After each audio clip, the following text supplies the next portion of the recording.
to start by asking, you don't see a lot of movies like this anymore. We used to see a lot of them, and I'm really curious what inspired the force to get it done and how you actually got it made. Because for a while when I was watching it, I was like, how did they get this made? Well, I think exactly what you're saying is what sort of inspired us to do it. Is we were like, oh, there's not a lot of movies like this being made anymore or right now, and I think that's what got us, like, lit the spark to be like, let's make something that feels like a screwball comedy, but that also kind of has at least aspirations to be like cinematic and character driven and you know, built around like real emotions and characters experiencing them.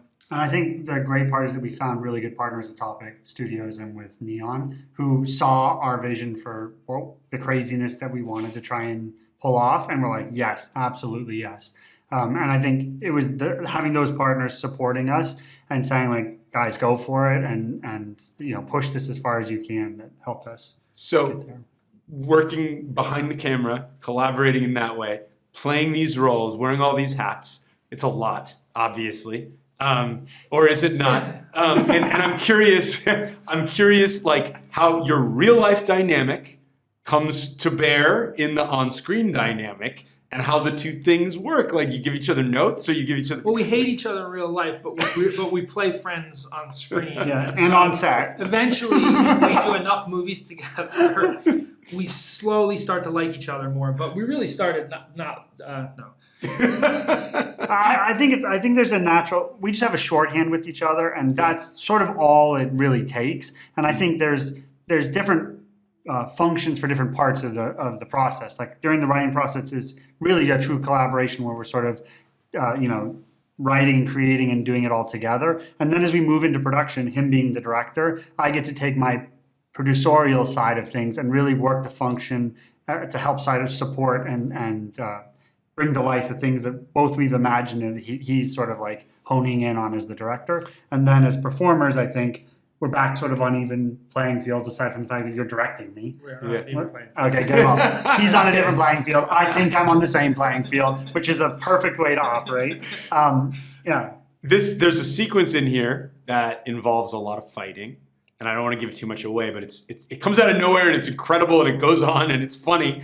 And I just want to hear you guys talk about the challenges of it and doing it together, pulling it off, and like it's big. Well, it's quite a set piece. So at the beginning, the challenges were like, you know, when we pitched it and we wrote it, you know, everyone was like, okay, but we're going to use stunt doubles. But no stunt doubles. And then they were like, okay, but it says that you fall down the stairs, and it says that you go through this and you smash through this, and we're like, yeah. Hey, if Tom Cruise can do it, I can. Yeah, well, that's the thing. I'm like, he's way more valuable than either of us. I was like, if Kyle dies on set, yeah, it'll be tough. We'll have to support his family, but we'll figure it out. The insurance must have been insurance, cheap, yeah, right? like, it's gonna not even make a drop in the bucket compared to that. You just replace him. We can replace him. There's a lot of guys with beards. We'll figure it out. The dynamic might be a little different, but you know, whatever. Sorry, I don't mean to downplay your importance in life. No.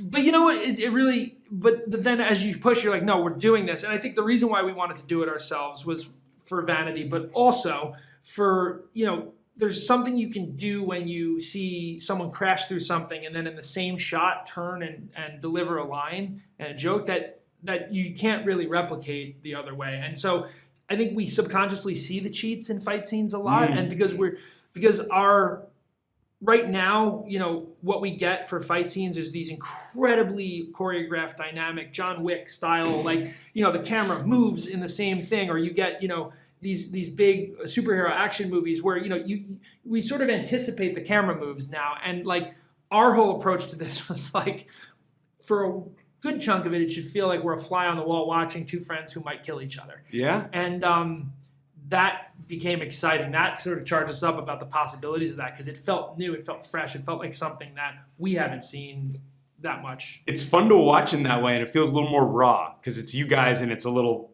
we're pulled back a little bit. Yeah. I want to ask, related to fighting and friendship, this movie has things to say about masculinity like no question. What does it say? I don't know. I'm curious. What does it say to you? Like, I think there's stuff, and I think there's a lot going on, kind of like modern dating, modern identity of manhood, roles. Like, is there a conscious effort to say something, or do you want to, or are you genuinely like, what do you think, and like you want audiences to come away with something? I think for us, it's maybe more of an experiment. You know what I mean? Like, I think we like to explore the things. It's really what film is all about. Is to we all talk about it. We all know it exists. So like, let's see what happens, and then let's push it. You know what I mean? Push the edges of it and test characters in those settings. And I think it's a little bit more about that. It's like, let's explore it and look at it as observers up there on the screen. Yeah, I don't know because I don't know if there's an answer to be found, but I think there is a question to be asked, and I think there's an exploration to be had. Like, for us, it was more like,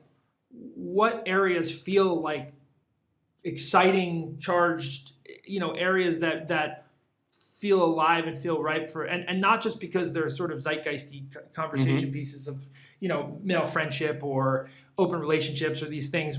They are, but I think they are because they're universal in theme. Like these concepts of what is masculinity, what is manhood, what are monogamy and open relationships, that existed 1,000 years ago in the same way it did now. And so I think, like, to us, it was just about how do we explore universal ideas around humanity and around relationships that will be just as relevant in 30 years as it is right now, and like not say anything but rather just like explore it and push the boundaries of it, and then go like, I don't know what this movie says. So it's not really an answer. No, it's a good answer. It's thoughtful. Because we don't have answers. Because anyone who would say, okay, here's what this is saying, it's like, fuck you. I don't know if I can curse, but because it's like, well, that may be true for you, but it's not for 10 other people. So I think it's cinema is more powerful when we don't try to spoon feed sort of what we're trying to say. Absolutely, to me. yeah.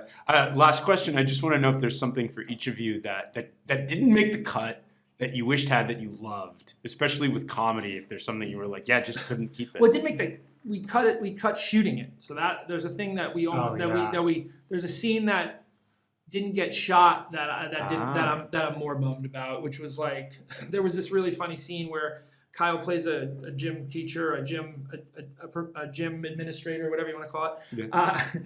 And the kid, like, there's a scene that happens, and we had this whole scene where the kids are playing volleyball, and someone gets pantsed and they break their arm, and we're gonna have the kids like arm snapped in half, and so we would have seen like I know what you're talking about. The story. But we had written it. We were like gonna get a prosthetic. We're gonna have a kid with like a bone sticking out of his arm, and I think that would have been a really fun moment in the middle of the movie to go like, whoa, I did not expect to see like a 10-year-old with a really, really aggressively broken arm.